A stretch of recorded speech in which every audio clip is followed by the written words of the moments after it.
کافی متاثر ہو کر اٹھا اور لوگوں سے بولا، حیرت کی بات ہے، ابن ابی کبشہ جو قرآن پڑھتے ہیں، اللہ کی قسم نہ تو وہ شعر ہے، نہ جادو ہے، نہ دیوانے کی بڑھ ہے، کلام تو اللہ ہی کا معلوم ہوتا ہے۔ جب لوگوں نے اپنے سردار کے خیالات بدلتے دیکھے تو فوراً مجلس شورا منعقد کی اور بولے کہ اگر ولید مسلمان ہو گیا تو سارے قریشی مسلمان ہو جائیں گے۔ ابو جہل بولا، کوئی فکر کی بات نہیں، تم خاموش رہو، میں ایک تدبیر سے اس کے خیالات تبدیل کر دوں گا۔ چنانچہ ابو جہل ولید کے گھر جا کر ولید سے کہتا ہے کہ آپ کی قوم نے آپ کے لیے خیرات جمع کر لی ہے، کیا آپ کو خبر نہیں؟ ولید کہنے لگا، کیا میں سب سے زیادہ مالدار نہیں؟ پھر میرے لیے خیرات جمع کرنے کے کیا معنی؟ ابو جہل بولا، لوگوں کا خیال ہے کہ آپ ابو بکر رضی اللہ تعالیٰ عنہ کے پاس آتے جاتے ہیں تاکہ کچھ اور مال ہاتھ لگ جائے۔ ولید کہتا ہے، کیا میرے خاندان میں بھی اس بات کا چرچا ہے؟ اللہ کی قسم اب میں کبھی ابن ابی قحافہ عمر اور ابن ابی کبشہ کے پاس نہ جاؤں گا، اس کا قرآن تو نقل کیا ہوا جادو ہے۔ اس پر یہ آیتیں اتری کہ ہم اس بدبخت کو بھڑکتی ہوئی آگ میں غوطہ دینے والے ہیں۔ ابو جہل نے جھوٹ بول دیا۔ آگے فرمایا، ہم نے جہنم کے داروغہ فرشتوں ہی کو بنایا ہے اور ان کی تعداد کافروں کی آزمائشی کے لیے مقرر فرمائی ہے تاکہ اہل کتاب یقین کر لیں اور ایمان والوں کا ایمان بڑھ جائے، اور اہل کتاب و ایمان والے شک نہ کریں، اور تاکہ بیمار دل والے اور کافر کہیں کہ اس بیان سے اللہ کی کیا مراد ہے۔ اسی طرح اللہ جسے چاہتا ہے گمراہ کر دیتا ہے اور جسے چاہتا ہے ہدایت دیتا ہے۔ آپ کے رب کے لشکروں کو صرف وہی جانتا ہے، یہ انسان کے لیے نصیحت ہی ہے، یہ سچی بات ہے۔ چاند کی قسم اور رات کی قسم جب کہ وہ پیٹھ موڑ لے، اور صبح کی قسم جب کہ وہ روشن ہو جائے، یقیناً جہنم ایک بڑی چیز ہے جو انسان کو ڈرانے والی ہے، یعنی اس کو جو تم میں سے آگے بڑھنا چاہے یا پیچھے ہٹنا چاہے۔ فرمایا، ہم نے جہنم کی دیکھ بھال کے لیے فرشتوں ہی کو مقرر کیا ہے جو بے رحم اور طاقتور ہیں۔ اس آیت میں مشرکوں کی مذمت ہے کہ جب انہیں جہنم کے محافظوں کی تعداد 19 بتائی گئی تو ابو جہل نے ہنس کر کہا، قریشیو، کیا تمہارے 10 جوان بھی ایک داروغہ کا مقابلہ نہ کر سکیں گے؟ ان 19 فرشتوں کو تمہارے 190 نوجوان مار بکھائیں گے۔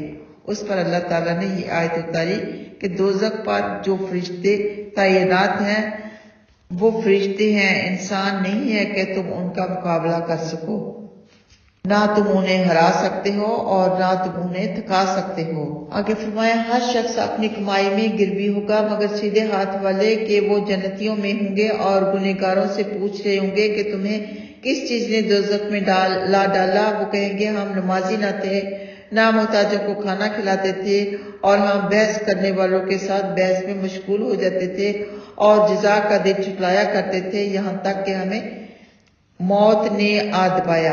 اب سفارش کرنے والوں کی سفارش انہیں کام نہ آئے گی۔ کیا ہو گیا؟ نصیحت سے اراض کیے جا رہے ہیں، گویا وہ بدکے ہوئے گدھے ہیں جو شیر سے ڈر کر بھاگے ہوں، بلکہ ان میں سے ہر شخص کی یہی آرزو ہے کہ اسے ایک کھلی ہوئی کتاب دی جائے۔ ہرگز ایسا نہیں ہو سکتا، بلکہ یہ لوگ آخرت سے ڈرتے ہی نہیں۔ حق بات تو یہ ہے کہ قرآن ایک نصیحت ہے، پھر جو چاہے اس کو یاد کر لے۔ یہ اسی وقت یاد کریں گے جب اللہ چاہے گا، وہ اسی لائق ہے کہ اس سے ڈرا جائے اور مغفرت مانگی جائے۔ تو یہاں پر سے معلوم ہوا کہ بے نمازیوں کے لیے بھی سزا ہے۔ اللہ سبحانہ تعالیٰ ہم سب کو، ہماری اولادوں کو، ان کی نسل و نسل کو نماز پڑھنے والے بنائے، آمین۔ تو جہنم میں آنے والی وجوہات کیا ہوں گی؟ کیا وہ جواب دیں گے کہ ہم نے دنیا میں رب کی عبادت سے جی چرایا تھا، نماز نہیں پڑھا کرتے تھے، بدنی عبادت سے بھی کتراتے تھے اور مالی عبادت سے بھی، ہمیں اپنے ہم جنس محتاجوں پر ترس نہ آتا تھا، ان کے دکھوں کا ذرا احساس نہ ہوتا تھا، دنیا کی ہر چیز سے زیادہ مال پیارا تھا، ہم نے کبھی غریبوں کو کھانا کپڑا نہیں دیا اور نہ کبھی ان کی ضرورتوں کا خیال رکھا۔ اسلام سے اعتراض کرنے والوں کی ہاں میں ہاں ملاتے رہے، عقلی گھوڑے دوڑاتے رہے۔ اللہم اجرنا من النار۔ آخر میں اللہ سبحانہ تعالیٰ نے فرمایا، واقعہ تو یہ ہے کہ قرآن سراسر نصیحت ہے، جو چاہے اسے یاد کر لے، اور اللہ کی مشیت کے بغیر کوئی یاد بھی نہیں کر سکتا۔ کہ بس اللہ سے ڈرو۔ اللہ کی شان اس لائق ہے کہ اس سے ڈرا جائے، اور جو اس سے توبہ کر لے اس کے گناہ معاف ہو جاتے ہیں۔ نبی پاک صلی اللہ علیہ وآلہ وسلم نے یہ آیت پڑھ کر فرمایا، تمہارے رب نے فرمایا کہ میں اس لائق ہوں کہ مجھ سے ڈرا جائے اور میرے ساتھ کسی جھوٹے معبود کو شریک نہ کیا جائے۔ پھر جو شخص میرے ساتھ دوسروں کو شریک کرنے سے ڈر گیا وہ اس لائق ہے کہ میں اس کے گناہ معاف کر دوں۔ الحمدللہ، اللہ سبحانہ تعالیٰ کے فضل و کرم کے ساتھ سورہ مدثر کا ترجمہ تفسیر پائے تکمیل تک پہنچا۔ اللہ سبحانہ تعالیٰ قبول فرمائے، غلطی کوتاہی معاف فرمائے، ہمارے لیے ذخیرہ آخرت بنائے، آمین۔ اس کے بعد ہے سورہ قیامہ۔ یہ ترتیب کے لحاظ سے 75 صورت اور نزول کے لحاظ سے 31 صورت ہے، اور یہ مکی صورت ہے۔ اس میں 40 آیات اور 2 رکوع ہیں۔ بسم اللہ الرحمن الرحیم، شروع اللہ کے نام سے جو بہت مہربان نہایت رحم والا ہے۔ قیامت کی قسم اور ملامت کرنے والے نفس کی قسم، کیا انسان کا یہ خیال ہے کہ اب ہم کبھی اس کی ہڈیاں جمع ہی نہ کریں گے؟ ہاں ضرور کریں گے، ہم اس کا پور بنانے پر قادر ہیں۔ بلکہ انسان کا یہ ارادہ ہے کہ اپنے آگے فسق و فجور کرتا رہے۔ پوچھتا ہے کہ قیامت کب آئے گی؟ پھر جب نگاہ پتھرا جائے، چاند گرہن میں آ جائے اور سورج اور چاند اکٹھے کر دیے جائیں، اس دن انسان کہے گا کہ آج کدھر بھاگوں؟ ہرگز نہیں، آج کوئی پناہ گاہ نہیں، آج آپ کے رب ہی کی طرف ٹھکانا ہے۔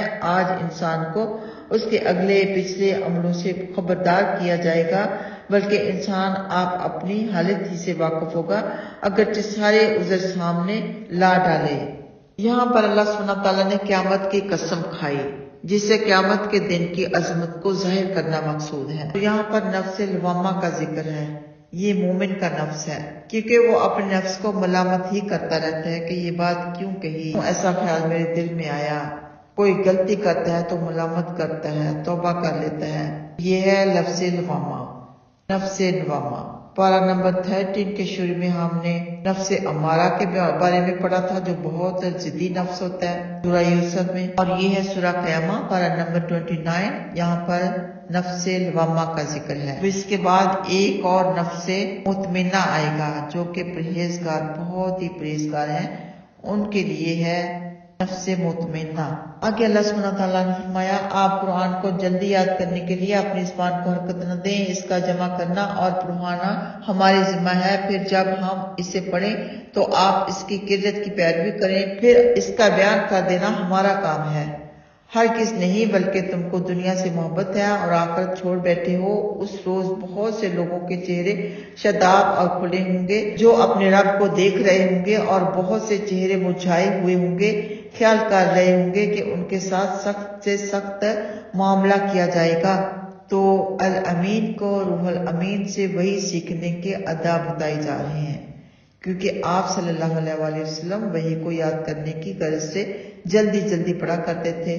اللہ نے حکم دیا کہ جب فرشتہ وحی لے کر آئے تو آپ اسے پوری توجہ سے سنا کریں، یاد کرنے کی کوشش نہ کیا کریں۔ آپ کے سینے میں وحی کا محفوظ کر دینا اور دوسروں تک وحی پہنچانے کی راہ کی آسانیاں فراہم کرنا ہمارے ذمہ ہے۔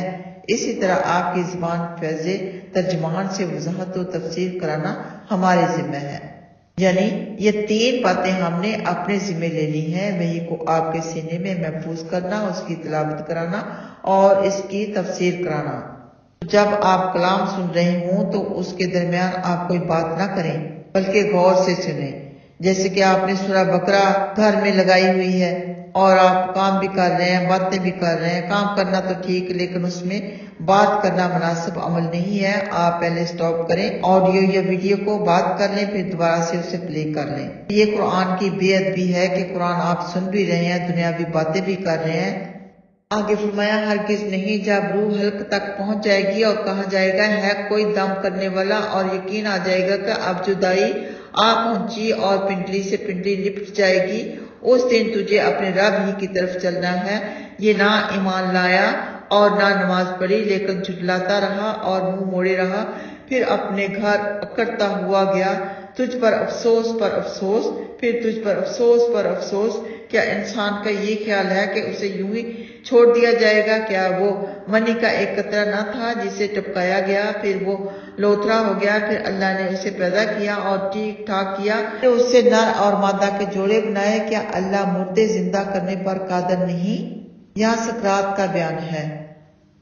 جب روح کھینچ کر سینہ میں آ جاتی ہے تو اس وقت کی نزاکت مرنے والا ہی جانتا ہے۔ اے اللہ، اس وقت بھی ہمیں توحید پر قائم رکھ۔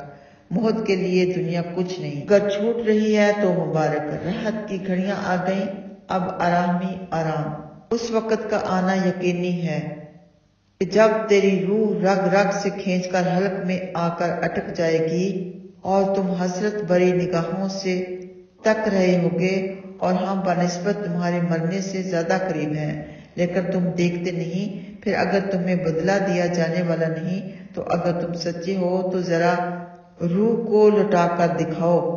ہے کوئی طبیب جو مرنے نہ دے اور بچا لے؟ آتے وقت پنڈلی پر پنڈلی کا لپٹ جانا، یعنی آخرت اور دنیا دونوں مل جاتی ہیں۔ دنیا کی آخری گھڑی اور آخرت کی پہلی گھڑی ہوتی ہے، جس کی وجہ سے حسرت پر حسرت اور غم پر غم پھٹ جاتا ہے، مگر جس پر رحمان اپنا فضل و کرم فرما دے، یا خود شدت موت سے مرنے والے کی ٹانگ پر ٹانگ چڑھ جاتی ہے، یا ٹانگوں سے بھی جان نکل جاتی ہے اور ٹانگیں مرنے والے کو اٹھا نہیں سکتی۔ یہی وہ ٹانگیں تھیں جن سے کبھی بھاگا بھاگا پھرا کرتا تھا، یا کفن میں دونوں ٹانگیں ملا کر لپیٹ دی جاتی ہیں، یا دو کام جمع ہو جاتے ہیں۔ ادھر عزیز نہلا دھلا کر قبر میں اتار رہے ہیں اور ادھر فرشتے روح کو لے کر آسمان پر چڑھ رہے ہیں، یعنی اب رب ہی کے پاس جانا ہے۔ جب فرشتے روح لے کر آسمان پر چڑھتے ہیں تو اللہ فرماتا ہے کہ میرے بندے کو زمین ہی میں لوٹا دو، میں نے اسے مٹی ہی سے پیدا کیا، اسی میں لوٹا دوں گا اور دوسری بار اسی سے پیدا کروں گا۔ الحمدللہ، اللہ سبحانہ تعالیٰ کے فضل و کرم کے ساتھ سورہ قیامہ کا ترجمہ مختصر تفسیر پائے تکمیل تک پہنچا۔ اللہ سبحانہ تعالیٰ قبول فرمائے، غلطی کوتاہی معاف فرمائے، ہم سب کا ایمان کی سلامتی کے ساتھ کلمہ توحید کے ساتھ خاتمہ فرمائے، ہم سب کو، ہمارے بچوں کو، ان کی نسل بر نسل کو، سب کو 5 وقت کے نمازی بنائے، آمین۔ آگے سورہ طہاریہ ترتیب کے لحاظ سے 76 صورت اور نزول کے لحاظ سے 98 صورت ہے، اور یہ مکی صورت ہے۔ اس میں 31 آیات اور 2 رکوع ہیں۔ بسم اللہ الرحمن الرحیم، شروع اللہ کے نام سے جو بہت مہربان نہایت رحم والا ہے۔ بلا شبہ انسان پر ایک ایسا وقت بھی آ چکا ہے جبکہ یہ کچھ نہ تھا۔ واقعہ ہم نے انسان کو ملے جلے نطفہ سے پیدا کیا تاکہ ہم اسے آزمائیں، پھر ہم نے اس کو سننے والا اور دیکھنے والا بنا دیا، ہم نے اسے سیدھی راہ دکھائی، خواہ وہ احسان مند ہو یا احسان فراموش۔ ہم نے کافروں کے لیے زنجیریں، توق اور شعلے مارتی ہوئی آگ تیار کر رکھی ہے۔ یاد رکھو، نیک لوگ ایسے جام سے پیئیں گے جس میں کافور ملا ہوا ہوگا، یعنی اس چشمے سے جس سے اللہ کے بندے پیئیں گے، اور اس سے نہریں جدھر چاہیں گے نکال لیں گے وہ جو نظریں پوری کرتے ہیں اور اس دن سے خوف زدہ رہتے ہیں جس کی برائی پھیلی ہوئی ہوگی، اور اللہ کی محبت میں وہ مسکین، یتیم اور قیدی کو کھانا کھلاتے ہیں، کہتے ہیں ہم تمہیں صرف اللہ کو خوش کرنے کے لیے کھلاتے ہیں، نہ تم سے بدلہ چاہتے ہیں اور نہ شکریہ، ہمیں اپنے رب سے اس دن کا خوف ہے جو تلخ و سخت ہوگا، پھر اللہ انہیں اس دن کی برائی سے بچا لے گا، انہیں مسرت و شادابی پہنچائے گا اور صبر کے بدلے جنت اور ریشم کا لباس عطا فرمائے گا۔ اہل جہنم کا بیان ہے، پھر اہل جنت کا بیان کہ ان خوش نصیبوں کی آؤ بھگت ہوگی کہ جنت والوں کو پینے کے لیے چیزیں ملیں گی، ان میں نہر کافور کا پانی بھی ہوگا۔ کافور میں عمدہ خوشبو کے علاوہ دل کی تراوٹ اور ٹھنڈک بھی ہے، یہ دل و جگری کی گرمی بجھاتا ہے۔ قربان جائیں اس خاطرداری کے کہ ان مقدس مہمانوں کو پانی پینے کے لیے دریا پر جانا نہیں پڑے گا، بلکہ ان کے شاہانہ محلوں میں دریا سے نہریں جاری ہوں گی اور جہاں چاہیں گے نہر آ جائے گی۔ آگے فرمایا، جنتی جنت میں تختوں پر گاؤ تکیے لگائے ہوئے ہوں گے، نہ وہاں تپش دیکھیں گے اور نہ ٹھنڈ، ان پر جنت کے سائے ہوں گے اور ان کے گوشے ان کے قبضے میں ہوں گے، اور ان کے پاس چاندی کے برتن اور شیشے جیسے چاندی کے جام لائے جائیں گے جنہیں بھرنے والوں نے ایک اندازے سے بھرا ہوگا، اور جنت میں انہیں ایسے جام پلائے جائیں گے جن میں سونڈ کی ملاوٹ ہوگی، یعنی وہاں کی چشمہ سلسبیل سے، اور ان کے پاس ایسے بچے آتے جاتے رہیں گے جو ہمیشہ بچے ہی رہیں گے۔ جب تم انہیں دیکھو گے تو سمجھو گے کہ یہ تو سچے موتی بکھرے ہوئے ہیں۔ جدھر بھی نگاہ اٹھاؤ گے نعمتیں ہی نعمتیں اور ایک بڑی سلطنت دیکھو گے۔ یہ مہینوں بے سبز ریشمی لباس میں ہوں گے اور انہیں چاندی والے کنگنوں کا زیور پہنایا جائے گا، اور انہیں ان کا مربی پاکیزہ شراب پلائے گا۔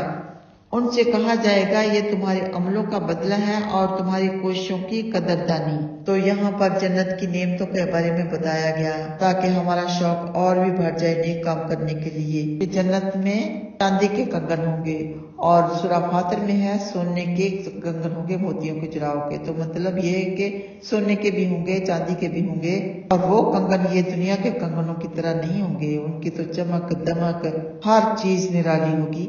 آگے فرمایا یقیناً ہم نے آپ پر تھوڑا تھوڑا کر کے قرآن اتارا، آپ اپنے رب کے حکم کی خاطر صبر کرتے رہیں اور کسی گنہگار یا ناشکری کا کہنا نہ مانیں، اور اپنے رب کے نام کا صبح شام ورد رکھیں، اور اس کو کسی قدر رات میں بھی سجدہ کریں اور زیادہ رات تک اس کی پاکی بیان کریں۔ بے شک یہ لوگ دنیا سے محبت کرتے ہیں اور اپنے پیچھے بھاری دن کو چھوڑے ہوئے ہیں۔ ہم نے انہیں پیدا کیا، ہم ہی نے ان کے جوڑ مضبوط بنائے، اور جب ہم چاہیں تو ان کے عوض ان جیسوں کو بدل کر لے آئیں۔ یقین مانو یہ ایک نصیحت ہے، پھر جو شخص چاہے اپنے رب کی راہ اختیار کر لے، اور تم نہیں چاہتے مگر یہ کہ اللہ چاہے، مگر شک اللہ بڑے علم و حکمت والا ہے، وہ جسے چاہے اپنی رحمت میں داخل فرما لے، اور اللہ نے ظالموں ہی کے لیے دردناک عذاب تیار کر رکھا ہے۔ تو اللہ سبحانہ تعالیٰ نے اپنے نبی صلی اللہ علیہ وسلم کو اپنا خاص احسان یاد دلایا ہے کہ ہم نے آپ پر تھوڑا تھوڑا کر کے قرآن اتارا۔ جیسے ہم نے قرآن اتار کر آپ کو معزز بنایا، اسی طرح آپ رب کی تقدیر پر ثابت قدم رہیں۔ آپ رب کی حسن تدبیر سے تمام مخلوق کے سردار بننے والے ہیں۔ اگر آپ کو اس عظیم القرآن کے احکام پر عمل کرنے سے کافر یا منافق روکنا چاہیں تو ان کی بات ٹھکرا دیں، بلکہ انہیں اللہ کی وحی پہنچا دیں اور بلا دھڑک سمجھاتے رہیں، اور اللہ پر بھروسہ رکھیں، وہ آپ کو لوگوں کی ایذا سے محفوظ رکھے گا۔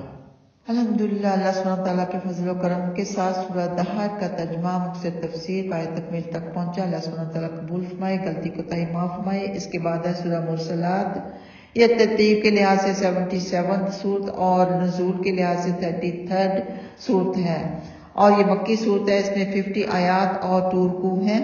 بسم اللہ الرحمن الرحیم، شروع اللہ کے نام سے جو بہت مہربان نہایت رحم والا ہے۔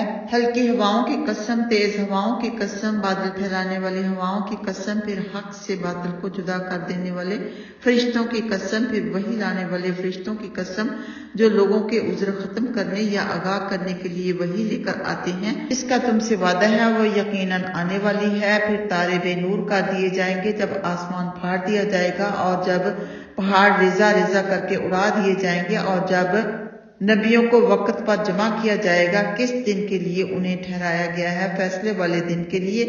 جانتے ہو فیصلہ کا دن کیا ہے؟ اس دن نہ ماننے والوں کے لیے بڑی خرابی ہے۔ تو یہاں اللہ سبحانہ تعالیٰ نے ہواؤں کی قسم کھائی، 3 قسم کی ہواؤں کی، اور چوتھی قسم فرشتوں کی قسم کہ یقیناً قیامت آنے والی ہے، آ کر رہے گی، اسے کوئی ٹال نہیں سکتا۔ تارے بے نور ہو جائیں گے، آسمان پھاڑ دیا جائے گا، اور پہاڑ ریزہ ریزہ اڑ کر بکھر جائیں گے، نبیوں کو جمع کیا جائے گا، زمین اپنے رب کے نور سے چمک اٹھے گی، اعمال نامے دیے جائیں گے، گواہوں کو بلایا جائے گا، حق اور انصاف سے فیصلہ کیا جائے گا، اور لوگوں پر ظلم نہیں کیا جائے گا۔ اللہم حسبنا حسابا یسیرا۔ آگے فرمایا کہ ہم نے پہلوں کو ہلاک نہیں کیا، پھر ہم ان کے بعد ہی پچھلوں کو لائے، ہم بدکاروں کے ساتھ ایسا ہی کرتے ہیں۔ اس دن جھٹلانے والوں کی بڑی مٹی پلید ہوگی۔ کیا ہم نے تمہیں ایک حقیر پانی سے نہیں پیدا کیا، پھر اسے ایک محفوظ جگہ ایک مقررہ مدت تک رکھا، پھر ہم نے اندازہ لگایا، اور ہم کس قدر اچھا اندازہ لگانے والے ہیں۔ اس دن جھٹلانے والوں کی بڑی مٹی پلید ہوگی۔ کیا ہم نے زمین جمع کرنے والی نہیں بنائی، زندوں کو بھی جمع کرتی ہے اور مردوں کو بھی، اور ہم نے اس پر کیا پہاڑ نہیں گاڑے اور تمہیں میٹھا پانی نہیں پلایا؟ اس دن جھٹلانے والوں کی مٹی بڑی پلید ہوگی۔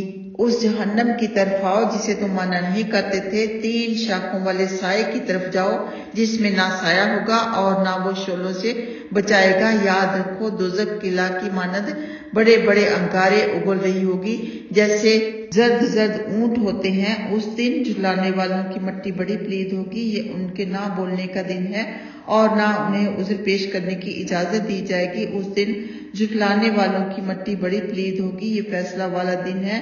ہم نے تمہیں اور پہلوں کو جمع کر لیا ہے، اگر تم مجھ سے کوئی چلاکی کر سکتے ہو تو کرو۔ اس دن جھٹلانے والوں کی مٹی بڑی پلید ہوگی۔ وَيْلٌ يَوْمَئِذٍ لِّلْمُكَذِّبِينَ، تو فرمایا کہ کہا جائے گا 3 شاخوں والے سائے کی طرف جاؤ، کہ دوزخ کے 3 شاخوں والے خوفناک دھوئیں میں گھٹتے رہو۔ جب جہنم کی آگ کے شعلے بھڑکیں گے اور ان کے ساتھ ساتھ دھواں بھی ہوگا تو یہ شعلے اپنی کثرت و شدت کی وجہ سے اوپر اٹھ کر 3 حصوں میں بٹ جائیں گے اور ان کے ساتھ ساتھ دھواں بھی اوپر کو چڑھے گا جس سے نیچے کی طرف سایہ معلوم ہوگا، لیکن حقیقت میں وہ سایہ نہ ہوگا کہ انسان اس میں آرام سے بیٹھ جائے اور آگ کی گرمی سے محفوظ ہو کر ٹھنڈک محسوس کرے، بلکہ اللہ کا عذاب ہوگا۔ سایہ بھی عذاب والا ہی ہوگا۔ جہنم کی آگ کی تپش الگ اس سے بھول آئے گی اور دھواں الگ دم گھٹ رہا ہوگا۔ دوزخ کے خوفناک شعلوں میں قلعہ کی مانند انگارے اڑ رہے ہوں گے جو درختوں کے تنوں کی طرح لمبے لمبے ہوں گے، گویا وہ اونٹ ہیں یا جہازوں کی موٹی موٹی رسیاں ہیں یا پگھلے ہوئے تانبے کے ٹکڑے ہیں۔ اللہم اجرنا من النار۔ آگے فرمایا یقیناً پرہیزگار چھاؤں میں اور چشموں پر ہوں گے اور ان پھلوں کے پاس ہوں گے جن کو انہیں خواہش ہوگی۔ اے جنت والو، مزے سے اپنے عملوں کے بدلے کھاؤ پیو، بلا شبہ ہم اسی طرح مخلصوں کو بدلہ دیتے ہیں۔ اس دن جھٹلانے والوں کی مٹی بڑی پلید ہوگی، تھوڑا سا کھا پی لو اور فائدہ اٹھا لو، بے شک تم مجرم ہو۔ اس دن جھٹلانے والوں کی مٹی بڑی پلید ہوگی اور جب ان سے کہا جاتا ہے کہ رکوع کرو تو رکوع نہیں کرتے۔ اس دن جھٹلانے والوں کی مٹی بڑی پلید ہوگی۔ یہ قرآن کے بعد کس بات پر ایمان لائیں گے؟ فَبِأَيِّ حَدِيثٍ بَعْدَهُ يُؤْمِنُونَ، تو پرہیزگاروں کے بارے میں بیان ہے جو دنیا میں فرائض ادا کرتے رہے اور حرام سے بچتے رہے کہ وہ قیامت کے روز جنت کے سدا بہار باغوں میں رہیں گے جہاں نہریں جاری ہوں گی، جبکہ نافرمان گنہگار سخت سیاہ اور بدبودار دھوئیں میں گھٹ رہے ہوں گے۔ جنت میں میووں کی ارزانی اور پھلوں کی فراوانی ہوگی، جس قسم کے پھل کی خواہش ہوگی وہی موجود ہوگا۔ احسان کے طور پر کہا جائے گا کہ یہ تمہارے عملوں کا صلہ ہے، مزے سے کھاؤ پیو، جنت کی بہاریں مبارک ہوں۔ ہم اپنے مخلص بندوں کو اسی طرح بہترین و عمدہ بدلہ دیتے ہیں۔ آج جھٹلانے والوں کی مٹی بڑی پلید ہوگی۔ بار بار اللہ سبحانہ تعالیٰ نے یاد دلایا وَيْلٌ يَوْمَئِذٍ لِّلْمُكَذِّبِينَ، ہلاکت ہے اس دن جھٹلانے والوں کے لیے۔ تو اس کا ترجمہ چاہے تو یہ لفظ ب لفظ ہو جائے، ہلاکت ہوگی اس دن جھٹلانے والوں کے لیے، اور یہ ترجمہ بھی ہو سکتا ہے اس دن جھٹلانے والوں کی مٹی بڑی پلید ہوگی۔ سورت کے اخیر میں فرمایا کہ جب تم اللہ کے اس مقدس کلام پر ایمان نہیں لاتے تو پھر کس کلام پر ایمان لاؤ گے؟ جب تم اللہ کے پیغمبروں کو جھٹلاتے ہو تو تمہارے پاس آسمان سے فرشتے تو آنے سے رہے۔ اسی تکذیب پر تمہارا خلاصہ، تمہارا خاتمہ ہو جائے گا اور جہنم کا ایندھن بن جاؤ گے۔ غرض حق تعالی شانہ نے اس صورت میں قیامت کا نقشہ کھینچ کر لوگوں کو آگاہ کر دیا ہے۔ اب بھی اگر لوگ نہ مانیں تو وہ جانے ان کی مرضی۔ اللہ سبحانہ تعالیٰ ہم سب مسلمانوں کو عمل کی توفیق عطا فرمائے اور ہمارے دلوں کا زنگ اپنی رحمت سے دھو کر انہیں بالکل صاف کر دے، صاف و شفاف کر دے، آمین۔ الحمدللہ اللہ سبحانہ تعالیٰ کے فضل و کرم کے ساتھ سورہ مرسلات کا ترجمہ اور مختصر تفسیر اور ساتھ ہی پارہ 29 پایہ تکمیل تک پہنچا۔ اللہ سبحانہ تعالیٰ قبول فرمائے، غلطی کوتاہی معاف فرمائے، ہمیں غور و فکر کی اور عمل کی توفیق عطا فرمائے، ہم سب کو جنت الفردوس میں جگہ عطا فرمائے، ہم سب کو، ہماری اولادوں کو، ان کی نسل بہ نسل کو 5 وقت کے نمازی بنائے، آمین۔ اس کے بعد ہوگا پارہ نمبر 30۔ اللہ سبحانہ تعالیٰ کے فضل و کرم کے ساتھ جزاکم اللہ خیرن، سبحانک اللہم و بحمدک، نشہد ان لا الہ الا انت ونستغفرک ونتوب الیک۔ السلام علیکم ورحمۃ اللہ وبرکاتہ۔